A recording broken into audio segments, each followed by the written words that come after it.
सुल्तान सलाउद्दीन ऐयूबी 1138 में पैदा हुए और आपकी वफात 1193 ईस्वी में हुआ। सुल्तान सलाउद्दीन ऐयूबी मिस्र और शाम के सुल्तान थे। सुल्तान सलाउद्दीन ऐयूबी की शोहरत की खास वजह हत्तीन की जंग में ईसाइयों की मुत्तहिदा फौजों को शिकस्त देना था। सुल्तान सलाउद्दीन ऐयूबी ने 1187 ईस्वी में यरूशलेम को ईसाइयों से आजाद करवाया था। सुल्तान सलाउद्दीन ऐयूबी इक़्तिदार में आते ही इन्होंने इस्लामी फौज को जमा किया और अपनी पोजीशन को ताकतवर बनाया। सुल्तान सलाउद्दीन ऐयूबी की वजह शोहरत उनकी जंग हिकमत अमली और सियासी पोजीशन थी, लेकिन इन दोनों से ज्यादा वो अपनी शख्सियत से मशहूर थे। सुल्तान सलाउद्दीन ऐयूबी के वालिद नजमुद्दीन ऐयूबी बगदाद के करीब एक इलाके के गवर्नर थे।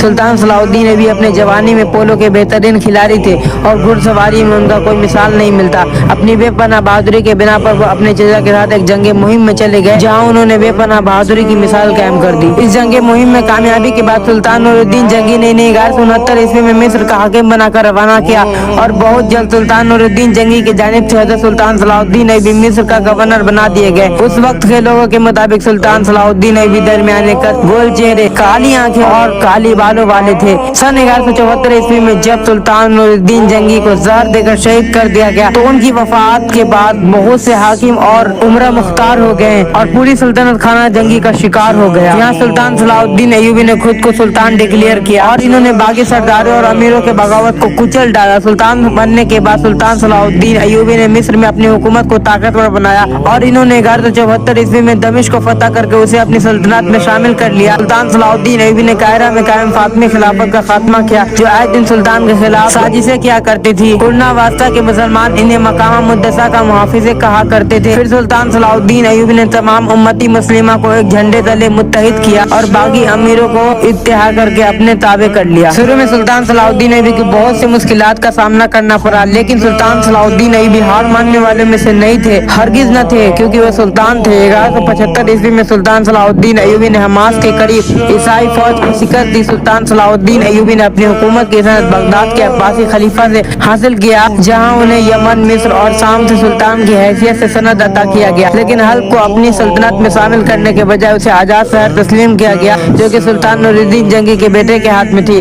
सुल्तान नूरुद्दीन जंगी के बेटे साले ने हमेशा सुल्तान सलाउद्दीन ऐयूबी के लिए बहुत से मुश्किलात खड़े किए। अब साले ने ईसाइयों के साथ इत्तेहाद कर लिया और जब सुल्तान सलाउद्दीन ऐयूबी जंग करने निकलते तो वह ईसाइयों के इशारे पर बगावत कर देता। जब ईसाइयों ने सुल्तान सलाउद्दीन ऐयूबी पर शासन के जरिए 2 कातिलाना हमला करवाया तो सुल्तान सलाउद्दीन ऐयूबी ने उन किराए के कातिलों से निपटने के लिए जमीन के बराबर कर दिया उनके किला को, यानी उनके किला को नस्तो नाबूद कर दिया गया। 1177 ईस्वी में सुल्तान को एक फरंगी लश्कर ने शिकस्त दी, लेकिन सुल्तान सलाउद्दीन ऐयूबी ने यहाँ अकल का इस्तेमाल करते हुए उर्दन के ईसाई किलात को गिरफ्तार करते हुए अपनी शिकस्त को फतह में तब्दील कर दिया।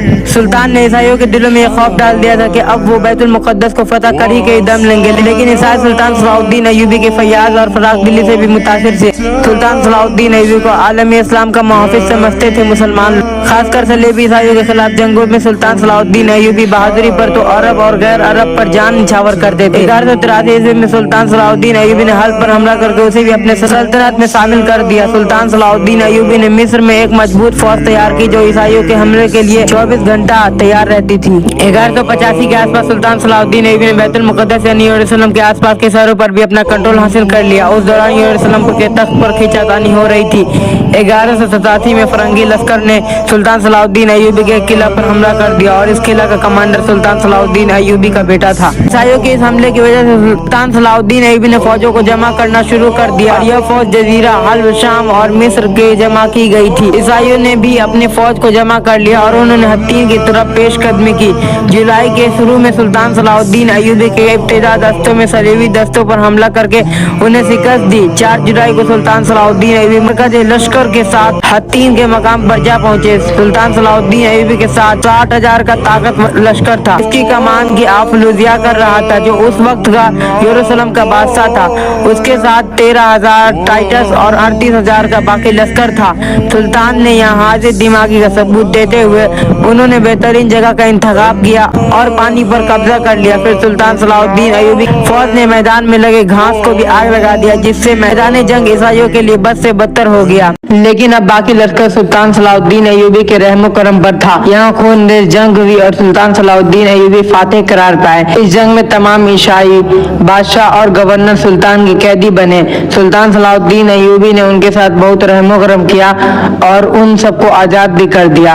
1187 81 ईस्वी में फातेह सुल्तान अपने फौजों के साथ यरूशलेम जा पहुंचे और वहां थोड़ी बहुत मज़ाक के बाद ईसाइयों ने हथियार डाल दिया और रहम की अपील की। सुल्तान ने तमाम अहले शहर की जान बख्श दी। सुल्तान सलाउद्दीन ऐबी मस्जिद अक्सा में दाखिल हुए। इस फतह के बाद तीसरी सलीबी जंग का आगाज हो गया। जैसे ही सुल्तान सलाउद्दीन ऐबी की फतह की खबर यूरोप को पहुंची तो ईसाई पापगिरी तीसरी सलीबी जंग का ऐलान कर देता है ताकि वो मुसलमानों से यरूशलेम वापस छीन सके।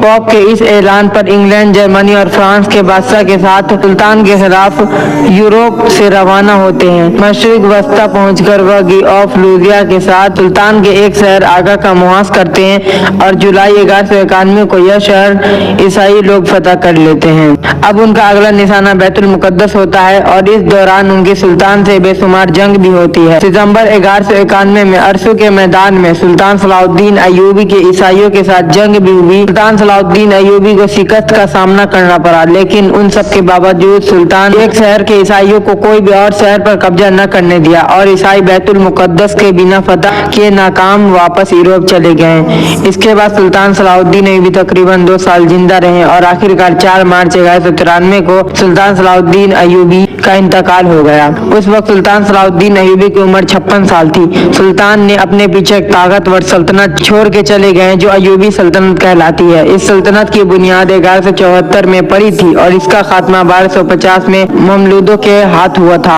सच तो यह है कि सुल्तान सलाउद्दीन अय्यूबी को न सिर्फ मुसलमान बल्कि यूरोप के ईसाई भी उनको कदर की निगाह से देखते हैं, क्योंकि सुल्तान सलाउद्दीन अय्यूबी ने सारे ईसाइयों को भी छोड़ दिया था, उनको बख्श दिया था।